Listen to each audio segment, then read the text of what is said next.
Hola, ¿qué tal? Muy buenos días y bienvenidos a esta transmisión streaming de la sexta plataforma regional para la reducción del riesgo de desastres en las Américas. En minutos iniciará la paralela número 15, empoderamiento y género de las mujeres y su resiliencia. Allí está Ángel Martínez para dar inicio a esta sesión paralela número 15. Adelante, Ángel, con más información.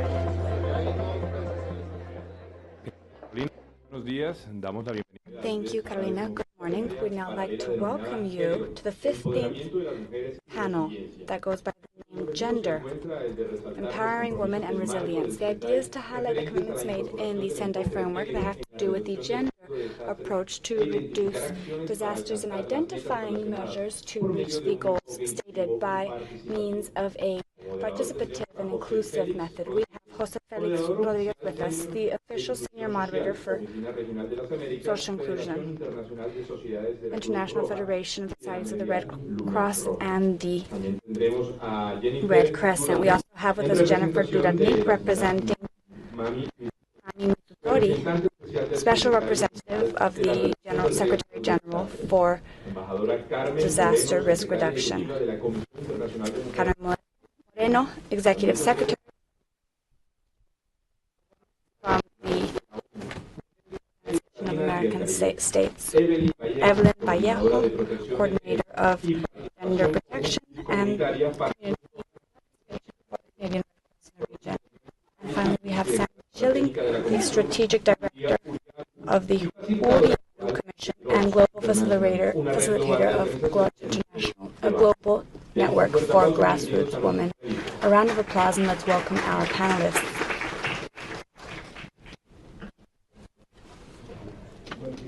Good morning. We'd like to welcome all those who are present at days of discussions. This is a panel that is no less important. It's a matter of gender and empowerment of women and resilience. But why? Why do we meet here today? Why do we have this subject? Because the disasters caused by natural and anthropogenic disasters create crisis and have a or more under inequality and more so in situations of institutions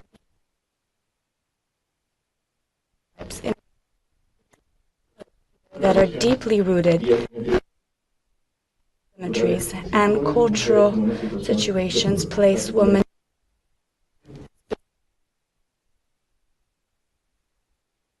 of events, in some cases as a consequence of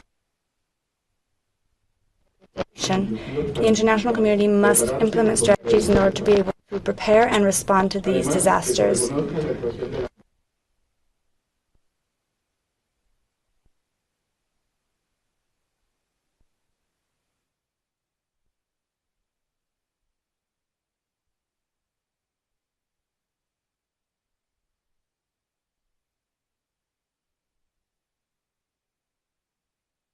Has been demonstrated event last year where more than people in the Mexico earthquake, one of the most prepared in this regard, recently having done a drill, there's the earthquake and 60% of the fatalities are women. It is a chain of events that have led to this. The results are not clear, but there is an evident connection between the role that women have and the fatal result of this event. Today, The Sendai framework brings us together, specifically Priority 4 that speaks of the participation of communities and groups as a fundamental part of the reduction of disaster risk reduction, and gender is closely linked to this element. And this is why we have with us 5 luxury speakers who will join us and share from their approach what the various assessments we can make on this regard and what the possible solutions with regard to the Sendai framework might be. So to this end, we have with us Jennifer Gurlanik. I always have a hard time pronouncing her name, representing Mami Misutori, who was not able to join us right now. She hopes to be able to join us at some point throughout the morning. Jennifer is responsible for monitoring programs in the Sendai framework for the Americas region. The ambassador, Carmen Moreno, the executive secretary of the Inter-American Commission for Women. The ambassador has been recognized. She has studied international relations and diplomacy, and she began her career working on gender equality as a member of the Mexico delegation before the first Global Conference of Women in 1975. She has broad and deep experience over the years working with UN agencies, specifically UN Women, as well as a executive secretary of the Commission. We also have with us the Assembly member, Ana Belén, who has participated in various participatory processes and legislative drafting processes in Ecuador, and she is currently accompanying us with this vision of representation, which is of utmost importance in these processes. We also have with us Alma, who is with us, also an advisor for security and peace from UN Women for the region. She also has extensive experience in the realm of human rights and Colombian diplomacy. We also have with us Evelyn Vallejo, who is the coordinator for transversal themes of gender and vulnerable communities of the Canadian Red Cross, who has been accompanying these processes of standardization as well as strengthening the network of the National Societies of the Red Cross to support empowering processes and to strengthen national associations in this regard. And finally, we have with us Sandy Schillen, who is the director of the Waidu network that represents leaders, women leaders in communities and empowering women in communities. Without further ado, we hand the floor over to Jennifer, who brings with her the words of Ms. Misutori for her intervention.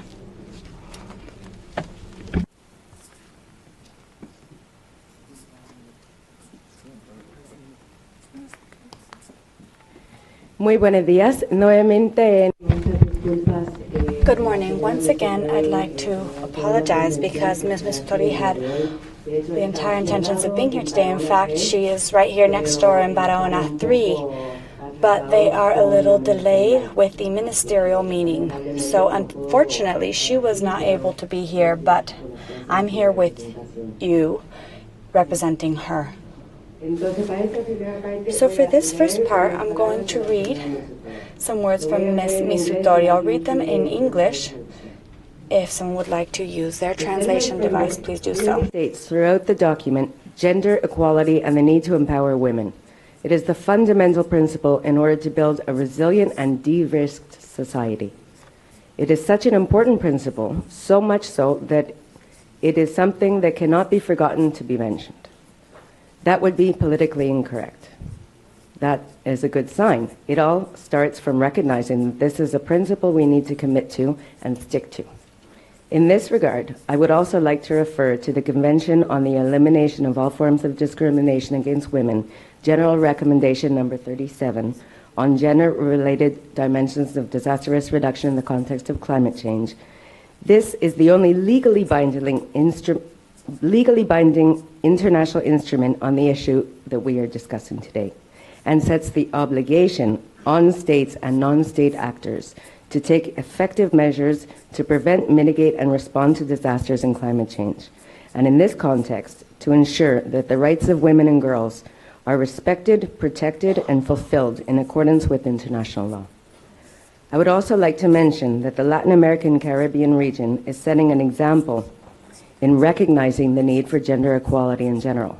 They have all ratified the Convention on the Elimination of All Forms of Discrimination Against Women. The Inter-American human rights system includes powerful regional instruments to combat violence against women. These are all sound bases for our goals. And coming back to disaster risk reduction and women and girls issue, I can say that we know that in times when disaster hits, vulnerable people, in this case women and girls, are hit more than men and boys. We also know that this is a result of multiple factors, including social, economic, political, and cultural factors, sometimes subtle and sensitive ones. We also know that if women are empowered and give a more active role in putting into place disaster risk reduction mechanisms and participating in the process of building back better, resilience can be achieved more efficiently. So what should be done? Governments should ensure that in the making of their strategy for disaster risk reduction, and specifically fulfilling Target E by the year 2020, please ensure that gender equality and empowerment of women is firmly and clearly embedded. This is important in the case of both national and local governments, perhaps even more so of local government strategies, as the situation of women may differ from community to community due to various reasons, and local governments can design a strategy based on the reality. I would also like to ask the citizens to check whether this aspect is in the strategy. When your national and local governments announces that their DRR strategy aligned to the Sendai framework has been completed, look out for the document and check yourself whether gender equality and empowerment is included. It would not be difficult to spot this and to check how clearly it is mentioned. Disaggregating disaster data by gender is also very important. The open-ended intergovernmental working group on indicators and terminology related to DRR that met over 2016 and 2017 came up with concrete recommendations made to member states.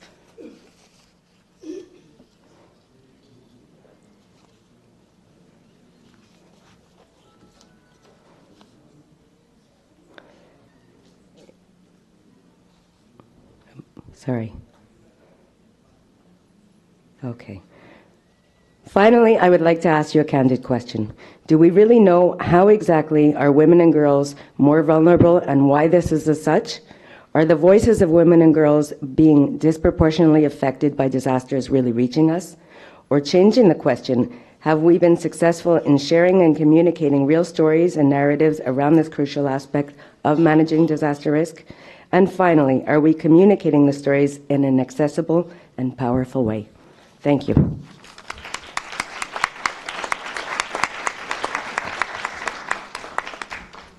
Gracias, Jennifer. Por solicitud de las panelistas. Thank you, Jennifer. On request of the panelists, we're going to continue with the dialogue seated. Well, how about those who would like to stand, stand, and those who would like to speak seated, speak seated? Okay, I'm on my way. Good morning to all of you. For me, it is an honor to be here with you, and I am very thankful for this invitation, and I would also like to thank all the organizers, but specifically the government of Colombia for the interest and effort that has been put forward in this fantastic meeting. I think that the number of people committed to seeing how we can reduce the risk of disasters in the Americas is of great importance. I would like to especially thank UN Women and UNISDR. I have a hard time saying that acronym, but I'd like to thank them for their support to this meeting. In Canada, during the 5th Regional Platform for the Disaster Risk Reduction, the CIMGUA sponsored a parallel session on gender equality to empower women and girls when managing disaster risk reduction. This session's objective was to promote women's and girls' empowerment and gender equality for all stages of reduction and management of the risk of disasters, involving all parties involved with tools and best practices. We sought to identify gaps and suggest options in order to bridge these gaps, as well as developing communications to make progress towards empowering women and the gender perspective in the reduction of management of the risk of disasters. The Sendai 2015-2030 seeks to better understand the risk of disasters in all of its dimensions, including recognition of the parties involved and their roles. And therefore, the gender aspect grows in importance, making progress in equality and empowering women to reduce risk. The framework highlights that disaster risk reduction requires collaboration of the whole of society and the empowerment and inclusive participation, paying special attention to those who are disproportionately affected by disasters. And we already know that these are women, girls, and boys. Therefore, we must include a gender perspective or approach in all policies and practices and promote women's leadership and the leadership of youth. How can we achieve this? By involving them, ending in the invisibility that they are in. It is of utmost importance, as the framework states, to empower women and persons with disabilities so that they can publicly promote approaches that are based on gender equality and universal aspect with regard to the response, recovery, and reconstruction. The participation of women is also important in order to effectively manage the programs for the reduction of risk. Measures must be created to empower women and develop their abilities or capacities when it comes to disasters, both pre and post. We all recognize that natural disasters have an impact on women and girls in a disproportionate manner, and that policies when it comes to managing risk not only focus on emergency response. They focus more on emergency response more than policies for prevention, and generally ignore these other stages of the response. And the invisibility of women and the lack of response to their needs in managing risk, seeing specific needs and the perspectives of women in their entire diversity, and in many cases they are excluded from the discussion, drafting, and implementation of policies and programs for disaster risk reduction. The lack of consideration of the situation and the rights of women and girls, as well as the absence of women in the planning and implementation of concrete actions in decision-making, means that the policies for managing the risk of disasters ignore or do not adequately recognize the majority of the population, which are women and girls. And additionally, they are those who are most affected in situations of disaster. The participation of women is fundamental in order to be able to effectively manage the risk of disasters, as well as in the planning process of policies. I agree with what has just been highlighted. In the region, all actors and stakeholders must be involved in order to be able to ensure equality for women and the protection of women, ensuring that women have equality of opportunities to participate and develop their leadership capabilities throughout all stages of managing the disaster risk reduction. Having them as agents of change when it comes to managing risk, and this must be reinforced. There needs to be measures to be able to train women and youth in designing programs that look into the inequalities they face in all areas and the answer to their needs. I believe the renewed role of women in their countries and their engagement and leadership in managing the risk of disasters demands the distribution of roles among men and women in such a way that they avoid increasing the overburden of work that women receive during moments of disaster. We must avoid gender stereotypes and avoid the specific vulnerability that women find themselves in. We, from the OAS, seek to strengthen institutional capabilities of the ministries or government agencies that are responsible for managing risk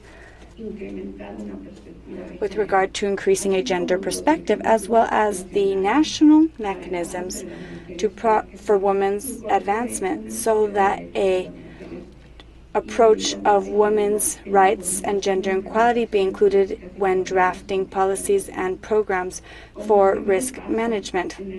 As a first step in the Sendai framework and its regional action plan for the implementation, we must strengthen institutions in order to be able to also include the perspective of human rights for women in all stages of managing the risk of disasters and strengthen the leadership and role of women.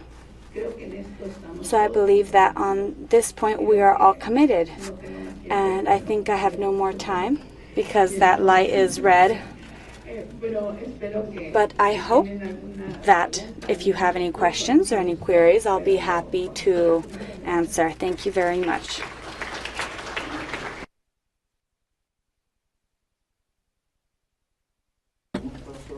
A Ana Belén, asambleísta de Ecuador, quien nos va a dar su presentación. Ana Belén Marlin is my name. I'm a legislator from Republic of Ecuador, one of the youngest, and I can proudly say that, because it's been an important step for the leadership of women.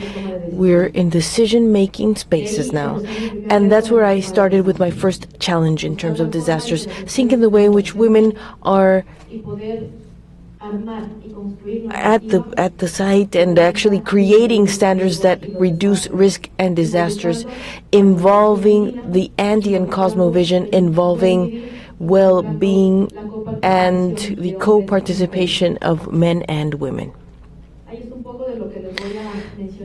This is a bit of what I will talk about. First of all, of course, from the legislative standpoint, and the legislation and the members of the parliament, through representation, perform a vital role in a vision of development that connects the binding nature between gender equality and risk reduction. We can assure that the disaggregated data and the national budget with a gender perspective is used with tools to make this vision a reality. This is an extremely important factor, because if we want to talk about risk management or reduction of risk, we require budget. And this budget cannot be a coincidence. There should be a planned action so that if there is a disaster, we can be prepared.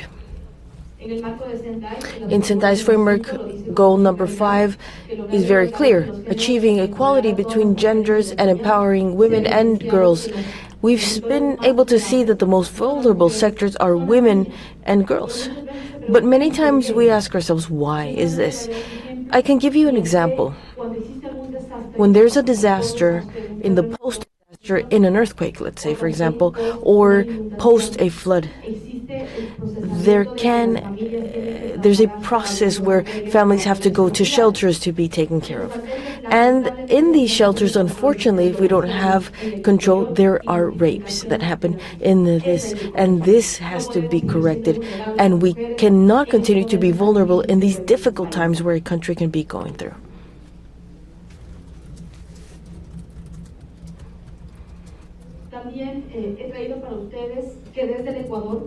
In Ecuador, we are building and implementing certain public policies that are focused on the gender standpoint and how to strengthen some of the resources. Let's say, for example, in energy, industry, agriculture, and protected areas. And I will focus on protected areas because these are the areas where there is more biodiversity. But the families that are in the surrounding areas, those are the most poor and most vulnerable. That's why within protected areas we have to provide a productive economic alternative, sustainable management within that allows for me to have products in agriculture and that I can sell in the markets and this limitation does exist, then the families have to seek other alternatives. And these alternatives are the degradation of land, tree cutting, and of course an increase in the cross-border areas in terms of agriculture, and we have to limit this, and we need to have public policies. In legislation, there are several standards, and I would like to highlight something very important here. Many times we see that politicians are additional in our societies, and we're viewed as such, and we should change that. We should be involved in a process that our communities need us permanently. We're a communication element that helps the citizens communicate with public policies as we can build them at the parliament. And of course we have international treaties. These international treaties, currently we have ratified Nagoya and Paris agreements and Sendai. That's where the three international agreements that are connected to gender and environmental preservation and sustainable production, they're all framed under actual indicators that each country can meet. And we have this transversal nature that we require. In lessons learned, I have a couple of minutes, I think, although it's already read. In lessons learned, I have the honor to say that I've been able to work directly in the process of recovery of the earthquake in Ecuador in 2016 in the productive economic reactivation in Maravillas Esmeraldas, to have an economic reactivation identification of housing that was destroyed and the number of shelters that were built that were always, of course, in benefit of those that are most in need. And the process of Cotopaxi volcano, it's one of the highest one in the world with 5,897 meters above sea level, and it's active. It's in an eruption process at this point. It's in a condition where it's paralyzed, and however, it's not. It's a hazardous volcano for the citizens, and the post-event processes that we've built have left lessons, and we can see the picture here. This is the earthquake, this is Manari, and also the flooding. This was the major impact, this Cotopaxi volcano. Of course, the major impact was families, but also the agricultural and livestock sector. 5 very simple recommendations that's necessary to improve coordination between institutions, the public and private sector. It's necessary to assess the social economic level of families that are in high-risk areas, having an actual database that is strong, and it will allow for us to make decisions. Those that are in these vulnerable areas are the poorest. They don't have the opportunity of buying an apartment in downtown area of the cities. They have to live next to the rivers. Point 3, strengthen education and training programs. This with preventive measures. I must say this, in Ecuador we're not ready for an event as what we experienced, an earthquake, a flood. We're not prepared. And this type of platform allows to strengthen knowledge, take tools to our countries, and build what's necessary to build for the country to face this. We also want to foster scientific studies and to have proper inventories, not only in our land, on the ground, but also at sea. We have about 200,000 miles, and up to this date, we're not certain on the biodiversity we have, and that's where we can start to have a growth in the water cultural productions. It's one of the artisanal industries that we've been performing with, and with this, I would like to leave you a message, and this is what we would want. If we seek effective resilience, then we educate and provide tools for women.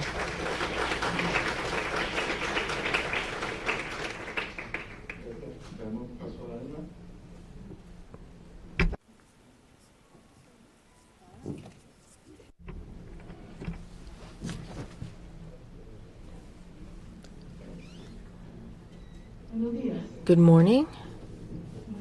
How are you? Thank you for coming.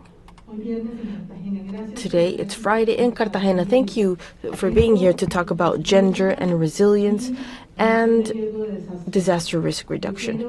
I would like to thank you, disaster risk reduction, including gender, and also the Red Cross, which we always work with to work on this. I would especially like to greet, this is a very wonderful panel we have here. I do want to highlight this. The ambassador Carmen has helped us to promote gender and women topics, and this will allow for us to include this new dimension. The Red Cross, as I mentioned, has developed an important instrument on minimum guidelines of diversity and gender that we're using on the ground, and it's much more important to look at the Guayú Commission that has secured that the voice of women who are on the ground, people in the communities, should be heard. And the value of being us here together is a privilege. Women have a space in this panel to talk about this topic. 3 basic messages by ONU Mujeres, ONU Women.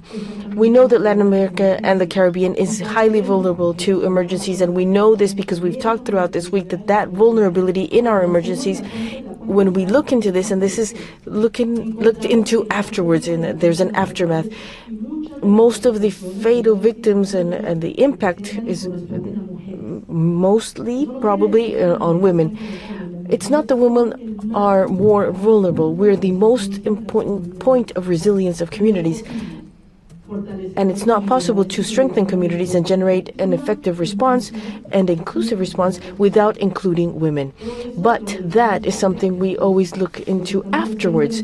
What we're doing here in UN Women is to work to identify the gaps that don't allow for us to, when we respond to a disaster, we start to include this matter of gender and the voice of women. And there are several things that we found and that I would like to mention. First of all, in general, the lack of education in terms of gender and humanitarian staff. But that has another perspective, and it's that gender mechanisms are not formed in emergencies, and that is a conversation we have to begin.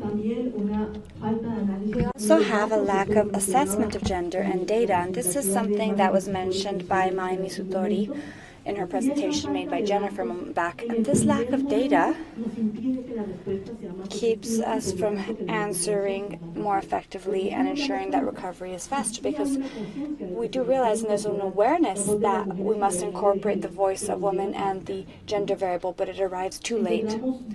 We find 2 more points. First one is that there are unequal capacities. Sometimes there is at a national level, but not in the locally. There are some powerful leaders whose voices are not heard when the time comes to collect the information. And we also find that coordination mechanisms do not always work well, and they don't always have personnel, staff. This is some of the lacking areas. Of course, there is insufficient investment made in incorporating gender in the response, and there is a fundamental thing. We have a long ways to go when it comes to ensuring the participation and the voices of women for designing the responses and the diagnostic of needs. We, as UN Women, have answered to several emergencies last year, and I want to bring 3 lessons that we learned from 3 emergencies. The first, 10 hurricanes in the Caribbean. We have found at UN Women that working hand in hand with the gender mechanism, with the governments of the islands that have been affected, strengthened the response and allowed us to have a capacity that we otherwise wouldn't have had. We worked with the Doctorate of Gender, Antigua and Barbuda and Dominica, with wonderful results when it comes to strengthening the response from a national level, because we cannot, and this is something we've seen all week long, we cannot have it be precisely the help that's given that weakens the national response. We must strengthen the national response, and this is the same thing we need to do with gender mechanisms. At the Mexico earthquake, that I believe has already been mentioned several times, the figure, indeed more women died than men. And the women who died were in large part women who work from home. The earthquake was at 1 p.m., and these are women who do not necessarily receive the needed training to be able to answer in the case of an emergency, to be safeguarded. But women also die because, in general terms, in rural communities, but also in urban areas, there are more men who receive training. So opening up the space for women's organizations, opening up the space so that women participate in all of the prevention plans and preparation is fundamental so that the response can be much more effective. In Mexico, we had the honor of building a bridge between the voice of feminist organizations from the City of Mexico and the local government. And this had an impact in the work on the law that was developed for this end. In Guatemala, I was there last week for the very unfortunate volcanic eruption, and we found that we can begin to develop tools that have been very useful to us. And these are checklists by sectors in humanitarian response. Because one thing is to do it from generality, the incorporation of gender, and another very different story is to incorporate it sector by sector. So at UN Women, we are now working on writing lists, checklists, that can be used quickly in the case of an emergency. Of course, there is reference material. There are some gender guidelines for humanitarian response that have been issued. But at the time of a disaster, we need to have a roadmap. We need to be something that's very simple, and that's what we're working on. I would just like to leave some recommendations with you. We have developed a publication. We're working on several in order to be able to compile lessons learned. And the first thing I'd say would be to insist on the data. Everyone insists on data, but data arrives too late. So it's to request that at the first moments of response, incorporate women, ask about women. If there is not data, then collect stories. But we need this to become visible. Gender experts are of great importance. Ensuring the leadership of women, opening up space for community leaders is of utmost importance, and we must have a voice. We have a voice here of Waidu that's going to speak on this as well. And ensuring this conversation between the gender mechanisms from our countries, which are those that speak of the women's agenda and ensure compliance with the convention, and the humanitarian response mechanisms. This will ensure that we can really make progress so that the Sendai goals be met. If we want fewer deaths and fewer persons affected, we must include women. Thank you very much.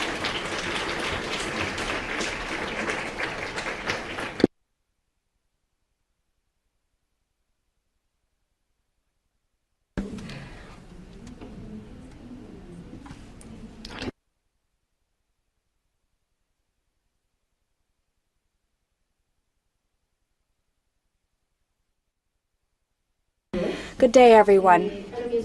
For me, it is an honor to be here, not just because I represent the initiatives and activities carried out by the Canadian Red Cross, but also because I have the pleasure and honor to present the Federation of the Red Cross and Red Crescent with regards to gender and diversity. I would also like to thank the Colombian Red Cross for being here. It was my first home, and I am very honored to be here.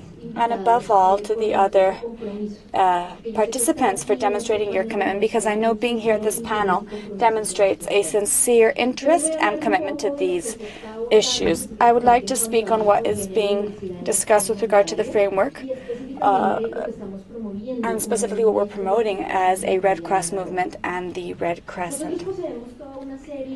We have a series of initiatives, policies that are both operational and technical that then turn into the 2020 strategy. And of course, we have a series of sectors for intervention under which we support humanitarian assistance. But we have recognized the interest of having an approach and a vision of protection, inclusion, and empowerment. How is this done? First of all, we recognize three specific points when it comes to humanitarian response, and this includes preparation, the response, and the recovery. We recognize three aspects. The first is protection. The second, and it's not even something that's linear, but it affects both, and it's gender and diversity.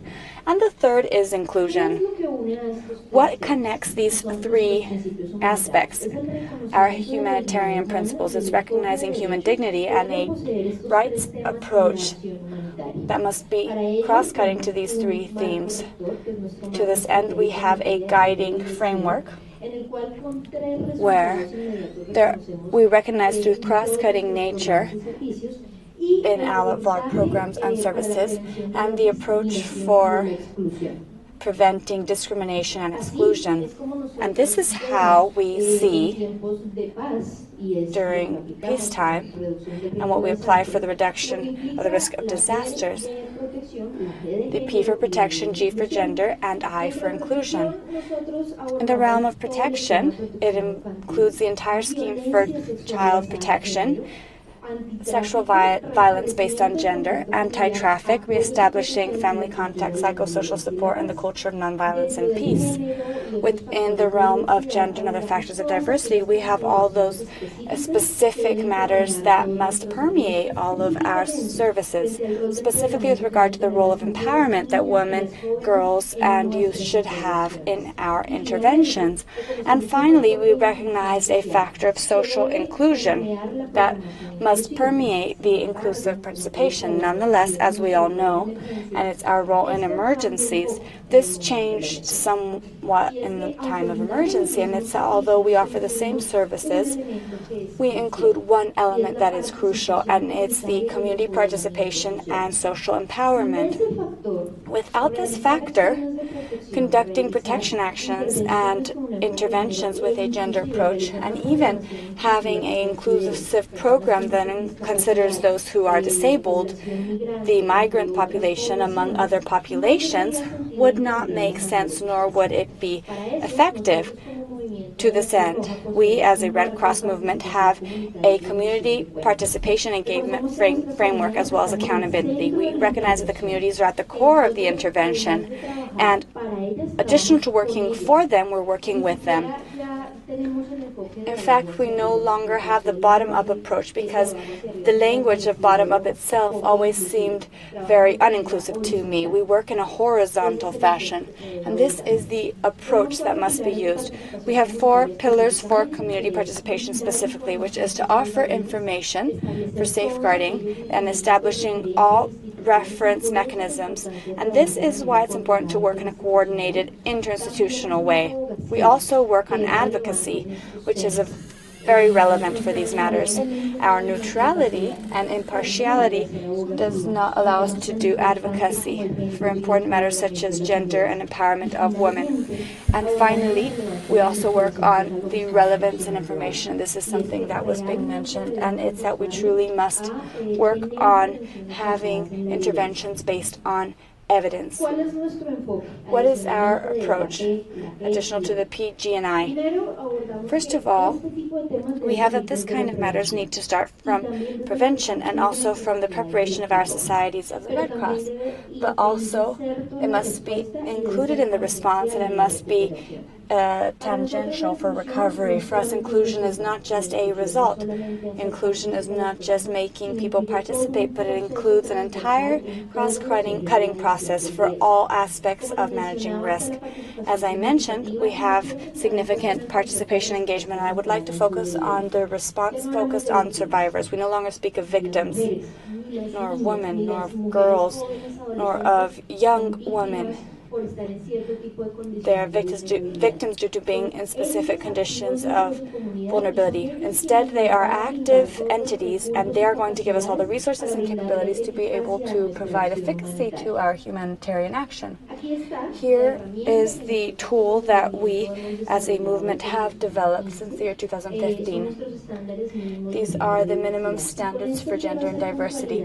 And with this, I want to mention that with these standards, we are not separate from other very important standards that UN Women has developed and that we share, for example, with the EASC when it comes to sexual gender violence. But we would like to broaden the 4 pillars that are key to us. The first is dignity for us in humanitarian assistance. From reduction of risk and up until recovery, it's important to have dignified actions. And with these dignified actions, what we seek to do is to safeguard and sexual violence against women in situations of emergencies. And the next one is access, and here we're not just speaking of physical access. There are a series of cultural barriers and information barriers and communication barriers, even in the same specter of cultural biases that we must work on. Participation must be full and participatory, because women who are affected during emergencies are those who are experts in their needs. And finally, we're speaking of safety.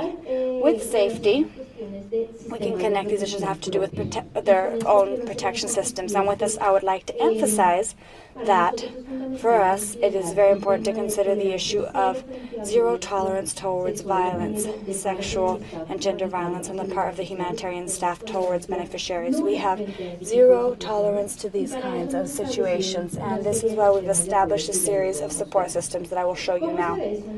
What does this look like in the field? Well, I feel we've made significant progress. The first is that the evaluations of needs and the baselines already have this approach. There are some critical roadmaps, and there are a series of humanitarian deliveries related to the gender approach, and there is monitoring on sexual and gender violence, and there are some experiences that we have with care centers for women specifically. These are the tools that the movement has, and we have tools that are both organizational as well as from the IDRL and their relationship with laws for disasters and the relationship with gender violence, as well as training programs, strengthening our human resources of utmost importance in these matters. In closing, I would like to show you one of our support systems, and it is precisely both our strategic framework as well as a series of policies that are totally mandatory that we have as a humanitarian movement. We have a code of conduct that is quite strict with regard to these matters, and we have a child protection policy that has a structure on how to refer cases if they occur. We also have a new policy for the prevention of sexual exploitation and abuse or harassment. Speaking of these matters is not an option. Speaking of these is not a matter of it being attractive. This is a humanitarian duty that we all share. And in that regard, we all must work on our entire interinstitutionality as humanitarian actors. And with this, I conclude, and I leave you here with some actions that we work on as the Canadian Red Cross in the region. Thank you very much.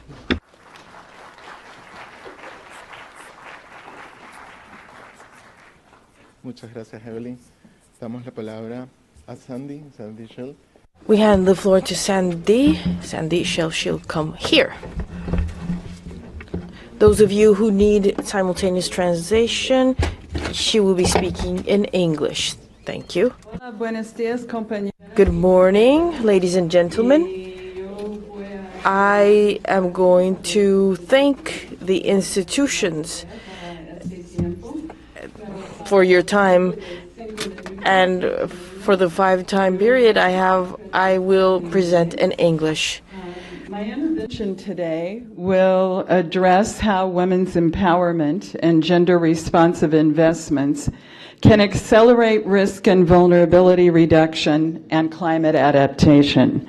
My message is that the time is now for international and regional institutions and development donors to affirm that grassroots women's organizations in the Latin American and Caribbean region and across the developing world are a well-organized constituency that must be formally recognized and facilitated to be full partners to their governments as catalysts for achieving the Sendai commitments and climate adaptation targets.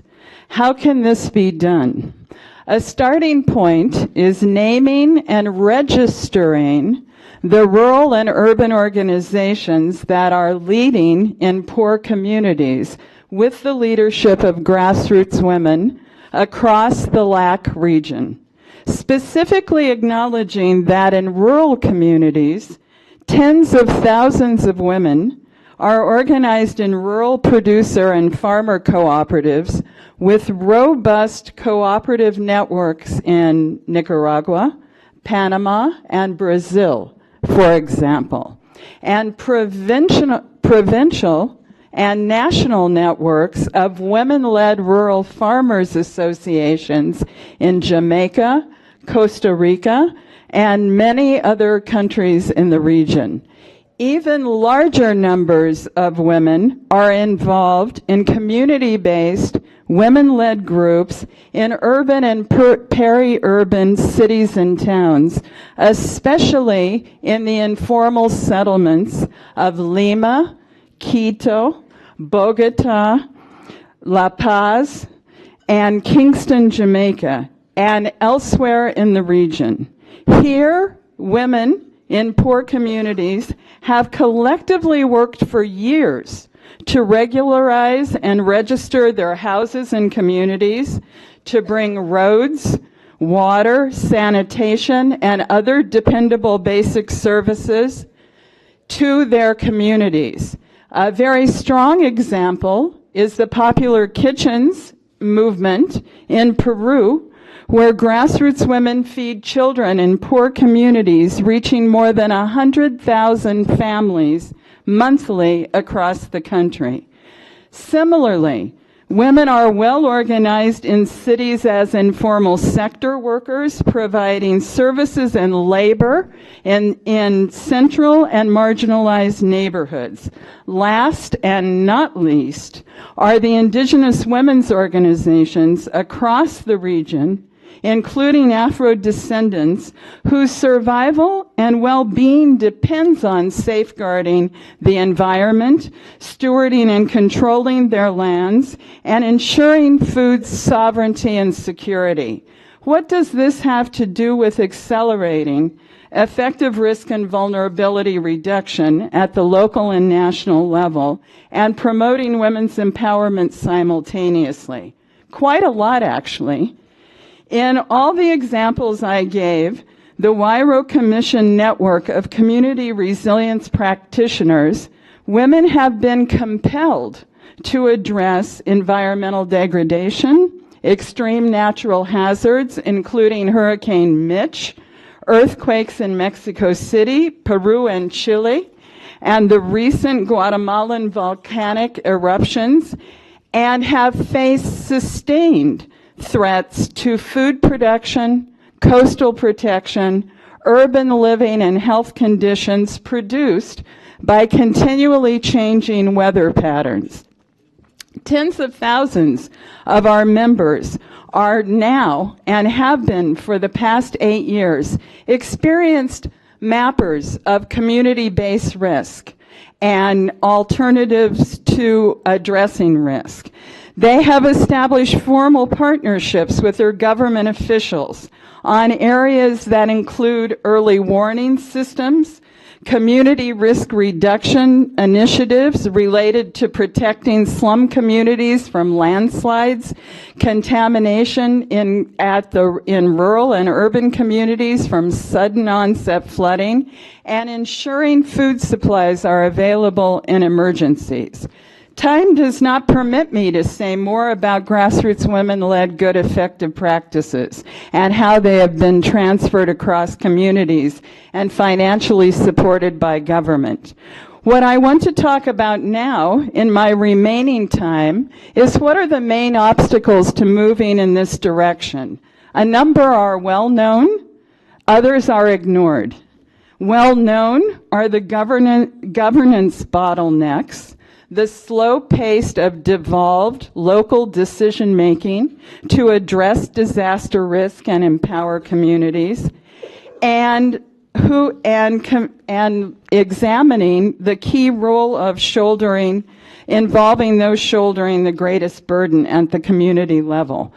An additional well-known burden is how risk reduction funds are commonly focused on infrastructure and buildings and are not people-centered.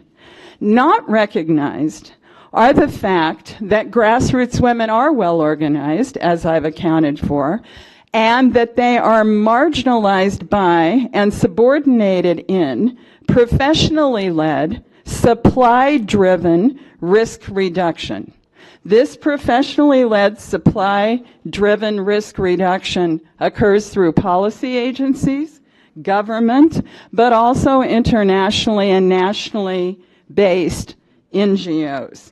Here, and indeed in this conference, instead of acknowledging poor communities and the women organized in them as key constituents with the rights and capacities to participate in decisions related to their safety, security, and development, they are treated as vulnerable groups and beneficiaries, not stakeholders, not experienced, and not citizens who have the right to partner with their governments. Similarly, NGOs are speaking and deciding on behalf of affected high-risk communities, creating top-down, supply-driven programming and occupying 95% of the public advocacy spaces rather than co-creating programs and positioning affected communities to advance their own plans and recommendations directly. The potential and capacities of grassroots women organized in communities and the obstacles and barriers to formalizing their leadership are currently equal. To change this process, political will and practical and innovative strategies are needed to break this bottleneck. In the next segment of our discussion, I hope grassroots leaders can provide examples of the way forward in conclusión y en transición de participación. Quiero determinar en esta sala, por favor, suba.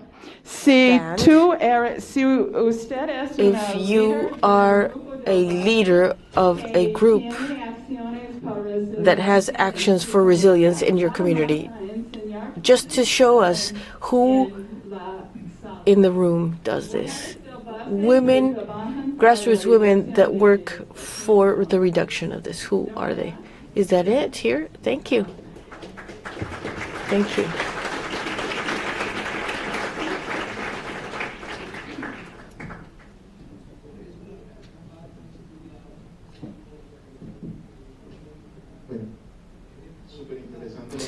Very interesting participation of all of these women in the panel. We're going to become a bit more dynamic with some questions for the debate. We're receiving some questions here on the floor. We're going to talk about your participation. I would like to ask, what specific actions can we reach to reach the gender commitments from the framework of Sendai?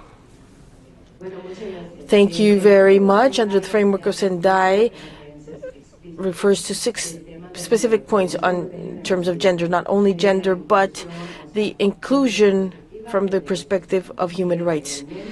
That is actually a task of all. If Sendai's framework is not binding, although it's not binding, we're seeing that through global agreements, there's other agreements that are binding. Let's say, for example, the general recommendation in our countries. To not reiterate this, many of the initiatives we're seeing here, I would like to mention some of those who are here in the audience and how we are looking into this task within the region. In the base communities, I think this is the most key example, women who are working to make sure that their communities are more resilient every day. I think that's something unsurpassable in terms of good examples of community resilience and in our countries. But there's other examples here. I saw Jose recently. I don't know if he's here for the Americas. We have someone, I think a month ago, we see the parliamentaries, and there were some in the Caribbean to see the topic of gender in climate change. which obviously is something we considered disaster risk reduction. In that encounter, there was the participation of the members of the parliament of several people. They are looking into this task of making sure that gender is in the legislative framework. There are some that are not in this room that are making an effort to know that their national plans of disaster risk reduction have the perspective of gender in their hearts, the national plans and the local plans as well.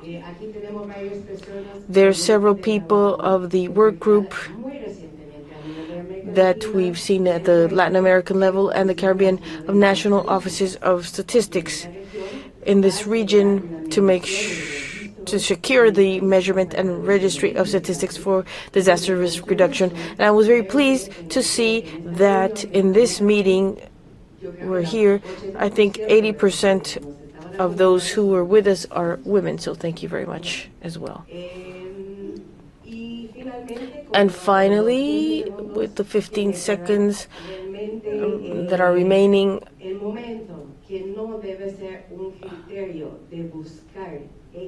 this time should not be the time that should not be for looking for gender balance here in these panels at the region level. I think that will be the time when we don't do that is when we have reached our goals, and when is there no separate space, but when it's a comprehensive matter. And I think that the declarations are a fact. Gender inclusion and inclusion of people with disabilities, indigenous, Afro-descending populations, etc., when we're based on human rights, risk management in our policies are what we seek at the region level and at the global level as well. Thank you very much. This goes to Ambassador Carmen Moreno. It's a bit about what actions can be implemented from the regional systems to secure protection of women and adolescents in the terms of disasters, promoting their role. How do we see their role in the strategy for prevention? Out of what we've heard, the most important point that you have to consider is violence against women. This is more visible in disaster situations, and you have a legal framework that's mandatory in all of Latin America and the Caribbean, which is the Belindo para Convention. You can look into all the tools that we've developed to fight against violence against women. On your specific question, I would think about strengthening institutional capabilities to integrate the participation of women in an effective way in all of the stages of disaster risk management, from planning, prevention, up to recovery. Acknowledging the leadership of the contribution of women for their participation. We heard here that it's very important to acknowledge women that are already organized, and I think that's key. We have to eliminate the existing gaps and the inequalities, mostly in community work and in disaster situations, for recovery and all of our work in planning. In 3, train the staff that works on risk management to have a transversal perspective on gender matters and all strategies and programs, and protecting human rights of women and children. And 4, I think the international community and the governments should commit to create programs to empower and train community leaders so that they can have an impact on formulating political strategies and programs in all of risk management phases. I would like to do a few recommendations. I think out of what we've heard, the political strategies for programs in risk management should consider specifically the needs and capabilities, specific capabilities in gender and the conditions in which women are more vulnerable. Not that women are more vulnerable, but they're actually under a condition of vulnerability because of the disasters. We have to eliminate stereotypes and discrimination. What happened in Mexico is a stereotyping and discrimination problem. In the region, we should all, and I mean government, international organizations, civil society, individuals, leaders, all of us should commit to foster substantive equality in women, reducing disaster risk reduction, assuring equal opportunities to develop their capabilities in terms of leadership around all of the disaster risk management phases and at all government levels, local, state, federal, especially with the prevention and mitigation of disasters, and formulating policies in project and program management. Also, institutions and governments, those that are responsible, should reinforce the role that women comply with and their leadership as change agents. I think the redistribution of roles between men and women should not maintain the overload given to women at a time of risk because they assume additional responsibilities. I also think that strengthening institutional capabilities of all stakeholders and this coordination is mandatory, but we have to take this coordination with a rights approach, as Jennifer stated, rights of women and equality, gender equality, and elimination of discrimination. I think all of this is important, and I hope all of you have an action each to see how we can move forward in equality between men and women. Thank you, Ambassador. The next question is for Ana Belén, and it's about which would be the role of women in decision-making spaces like the law-forming process, how to overcome that gap between representative groups and women so that they contribute to the reduction of risk. Thank you very much for your question. I would like to start by answering this question, which for me, Parlaméricas is the best school of conveying what's theory to practice. And as Sandy said, this is what we do now. And that's why the motivation has been that from the legislation, as I mentioned, in Ecuador, we don't have a risk management law. And this makes us have a regional imbalance. And that's why, at a personal level, we proposed a risk management law. And that here the significance of involving and with international cooperation with the participants of organizations, those in the rural areas, a group of women that are working day to day, living and experiencing this vulnerability permanently, involving all of the neighborhood stakeholders as well. And I say this because let's remember earthquakes. Those who are directly impacted are families in populated areas. At some point we mentioned that there's many women that are on their daily work, they're cooking, they're fixing their homes. All of a sudden there's an earthquake and they weren't even prepared to react. And that's why a legislation cannot be prepared on the desk to apply on the territory. It has to be the other way around. It has to be built in the territory with the co-participation of the different stakeholders, having a legislative tool so that we take this to a parliament. We call it assembly in my country. And this parliament should make a political decision that's also social and economic, approving a law, passing a bill. So first, co-participation of the different stakeholders, participation of the state in providing a budget so that it can be operative. So, on the contrary, it would make no sense to have a law to close the door, basically. And third, having this permanent evaluation of impact. A permanent evaluation of a law is key. And knowing that this follow-up is not done by a legislator.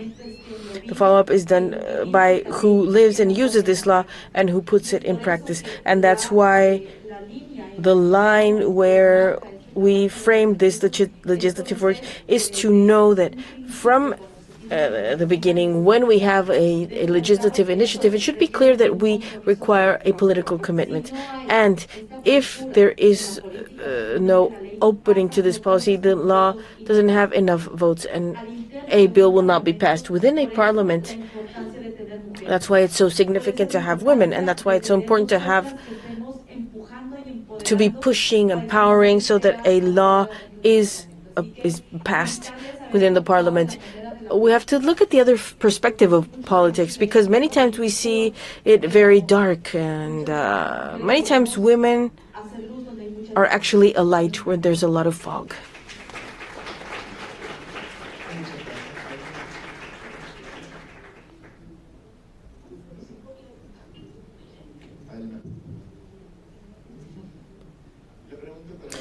My question for you is, why do we need risk reduction to have an inclusive approach that includes empowerment, leadership, and participation of women and adolescents? Thank you very much. The question, I think, the first line of that response has to do with the fact that disasters, those of you who know that you respond in your countries and communities, disasters make inequalities more deep. They open the gaps there were in the society previously that disasters may happen. When we address the reconstruction is not done just by magic, but it can give us a window of opportunity to overcome the inequalities and close the gaps. But for that to happen, the reconstruction cannot be neutral, nor can a response. If we would have to ask for us the reason, there would be two main things. It's a matter of right, first of all. Women are entitled to have their needs consulted, considered in preparing a response when there is a disaster or when there's an emergency. But they also are entitled for having their voice heard, and it should be considered. It should be effectively included in the recovery. But in addition to this, which has been included in all of the agreements and in the Belén de Paraque framework, as the ambassador mentioned, there's also a matter of effectiveness. If we want to meet Sendai's goals, if we want to lower the deaths and the impact, we have to generate inclusive response. There is no response that is inclusive without women, without their needs, and even less with their voice. Without their voice, sorry. So these are the two reasons that have us including the gender perspective. And there's other ways of strengthening this response. First of all, the ambassador mentioned through intergovernment mechanisms, regional mechanisms as we have, and the construction of public policies. Our countries have this framework. We already have Sendai. We already have a regional commitment. We have to convey this into a conversation that involves regional and national spaces where we discuss gender policies and women's rights as well, and disaster risk reduction. We have to do the same thing at the national level. Developing public policies is a requirement for Sendai. Many countries are included here. We have a 2020 deadline. I understand Colombia is developing, but many countries in the region as well. We are in lieu of having national frameworks. Ana Belén Martín, thank you for giving us this topic. I'm glad you're here. And last, we need much more coordinated and articulated work with the base, the grassroots women. these grassroots women's networks are the most effective mechanism to have a timely response in the communities. So favoring the encounter of these women, favoring the possibility of exchanging knowledge amongst them, understanding that neither the organizations nor the women are the same. We're part of ethnic groups. We have disability conditions. We're indigenous. We're Afro. We're LGBT. So we're very different. So favoring the conversation of different women in different sectors, including these different voices in public policies and in responses, is part of the reason why we have to include gender in the response for it to be effective and to respond to the rights of all. And the SDGs, of course, should be able to be met with a comprehensive approach. That's what I would say. Thank you, Alma. The next question is for Evelyn. It's a bit on the actions. What specific actions can be implemented at the regional level to promote the inclusion of women and adolescents in vulnerable situations and at more risk? And leadership of women in response. What is the leadership of women in response and early recovery? In response and recovery, I think there's two levels. I think we've all agreed. There's a strategic and political level that we have to consider for planning, and a technical and operational level as well. At the strategic and political level, I would like to mention, in addition to the Lendo para Convention, the Montevideo strategy from 2016, on the steps that we as a region should make for gender equality and implement the regional gender agenda. There was a commitment from the member states to institutionalize gender equality, working from the empowerment and resilience of women. In addition to these regional frameworks, specifically in emergency response, I think it's important to mention examples like the Central American Risk Comprehensive Management, where institutions dedicated to working with women, institutions that work with disabled populations, even with sexual diversity, they had an impact where within the Central American policies there's key steps to follow and commitments for Central American countries to address gender and diversity in emergency response. I would also go to talk about a concern within our humanitarian organization and our societies. It's a preparation of national response plans. And at that level, I'm going from strategic to operational matters. We should completely include a gender and diversity perspective.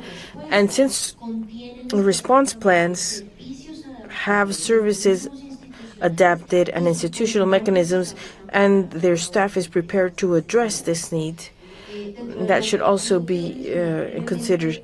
In terms of operational matters, I want to talk about information management. Alma and the other doctors have mentioned the significance and disaggregation of data, and I would go a bit beyond. Collecting disaggregated statistics is excellent, but if this doesn't become live data to have procedures, operational procedures that talk about child protection, sexual violence, and gender violence, then the political side will not become operable. I would also like to quickly mention case management in humanitarian response. It's something we talked about with RED. It's not only working separately. UN Women should do its part, and there should be certain distributions. We should be focused on humanitarian sides. It's not that. How do we create mechanisms to send cases, an interinstitutional network of gender violence cases in emergencies, and how can this permeate into government institutions and their responsibility? That's why it's key to hear the voice of women. And I would like to finish by saying something. Understanding the key value of women and their empowerment. And it's that we also work from new masculinities. Under the positions of leadership and technical operations and coordinations, there's men. And working from new masculinities and understanding the gender perspective, although the leader and the key factor are women, we should consider changing the bias of gender, that we should only work gender, talking about women. Men are key to strengthen and mitigate and reduce inequalities with us. I would like to mention how to work all together from gender and from sexual diversity. Thank you. Thank you, Evelyn. The last question in the panel. This is about actions.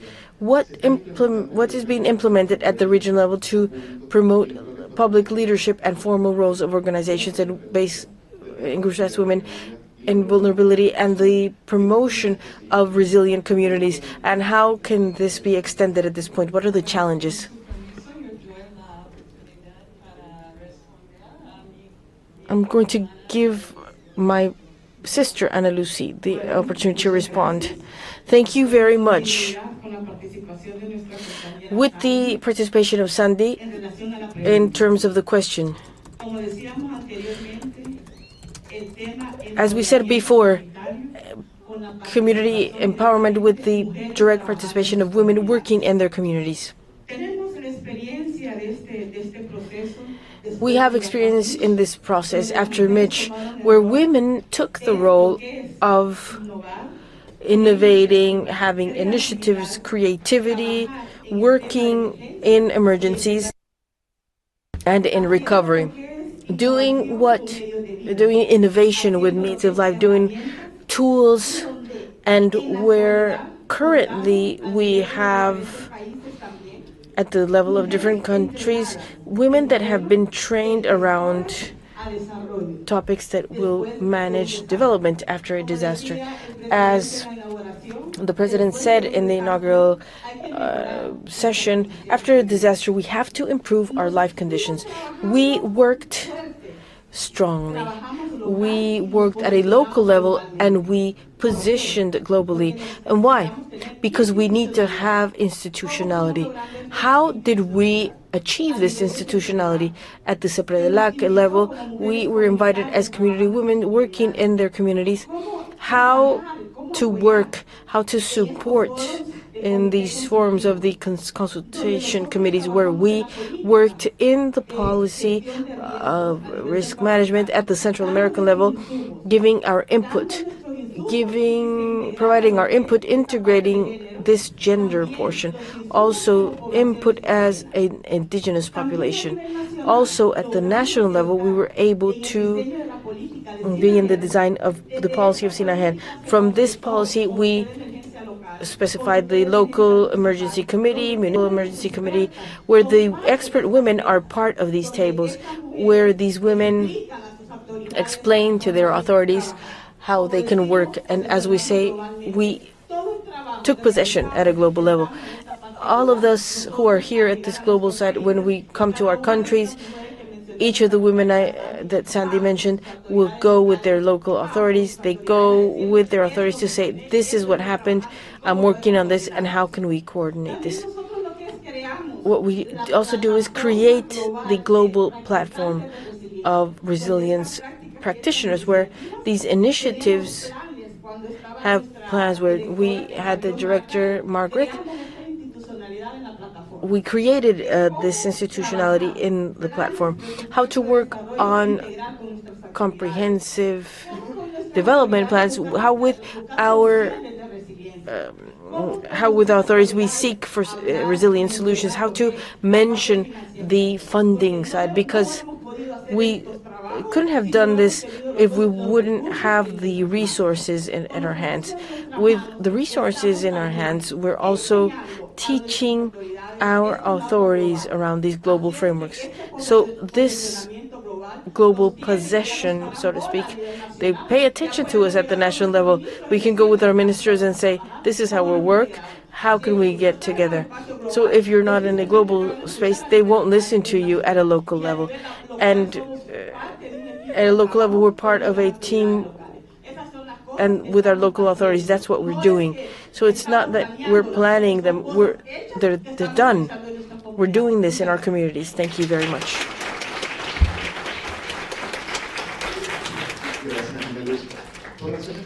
For time purposes, we will say goodbye to our panel members for the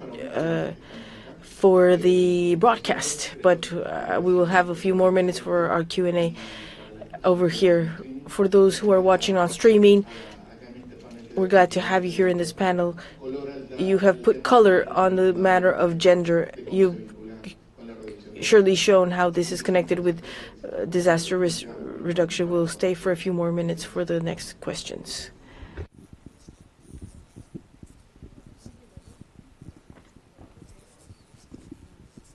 Sí. Okay. Vamos a tener unas preguntas que han sido We'll have some questions. First of all, access to NGO Yo Soy Más through the use of technology. We'll hand the floor. Hola. Hola a todos. Buenas tardes. Mi nombre es Marcela Díaz, desde Chile. My name is Marcela Díaz from Chile, Peñaflor.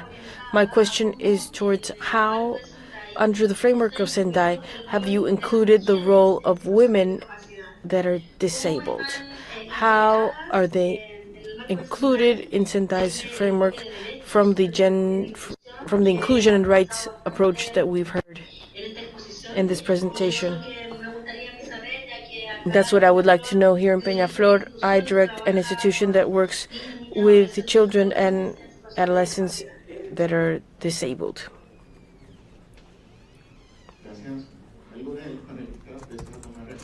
Do any of you wish to answer?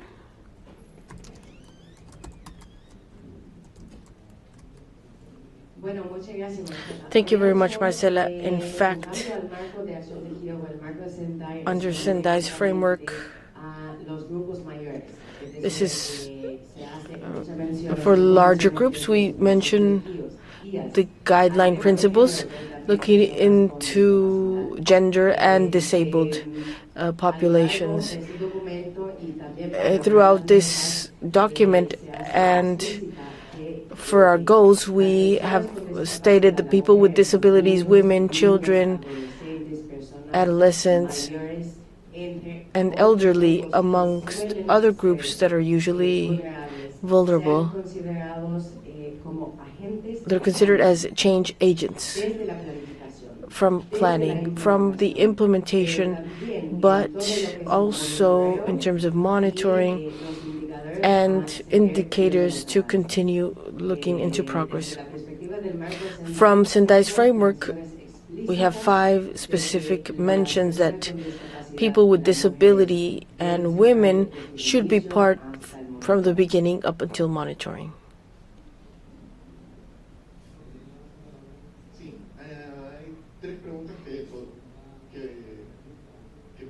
There's 3 questions. Basically, how can we have 3 clear examples of how disasters impact women in a specific way, in a different way? There's a question for Ana Belén. How to solve communication issues between the participation of women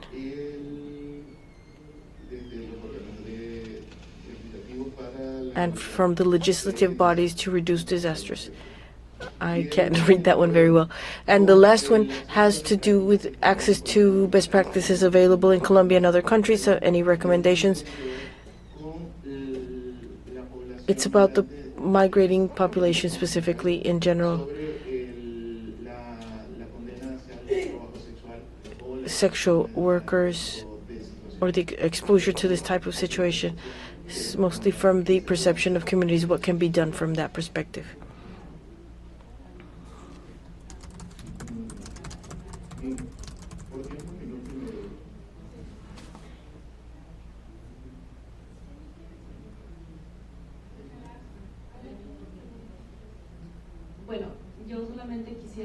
I'd just like to mention that, first of all, if we see this from a citizen's standpoint, we many times complain that we don't have enough laws. Based on this, I decided to be part of the policy to politics, to be who contributes. The information where you're on the other side of the spectrum, you are able to understand the situation that needs to maintain a permanent communication with the different stakeholders, because we have the opportunity of being in both places. So I've always managed state women's organizations, participated as a youth leader. I'm an environmental engineer, so I've always looked into conservation. And being in this other realm is, who is listening? How can I make the needs of people be visible in a document so it becomes a state policy?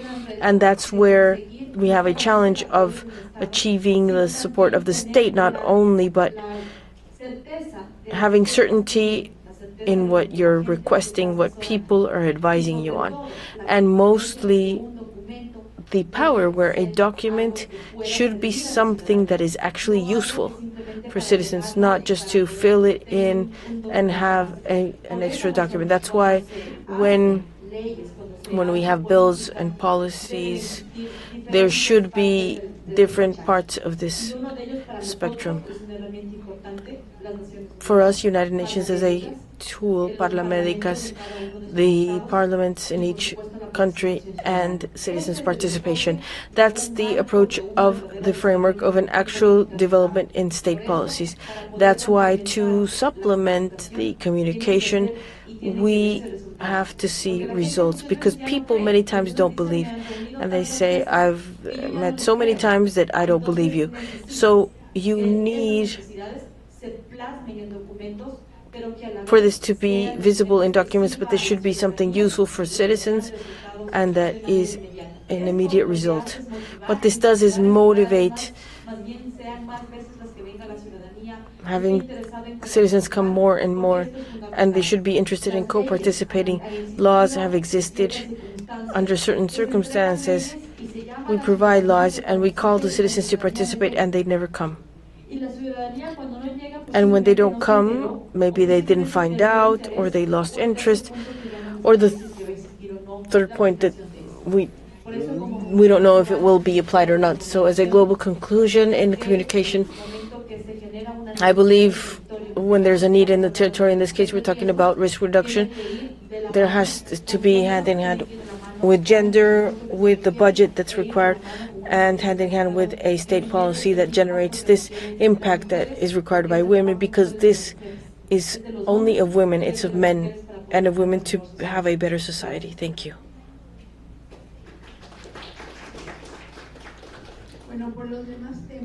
On the other topics that you asked,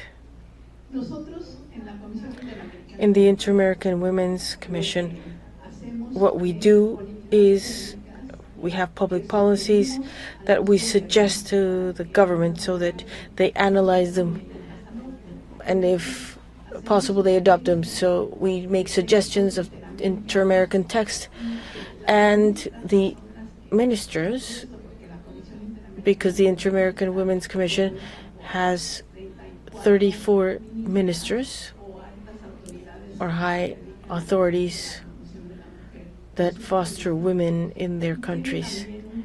This also has an expert committee that acts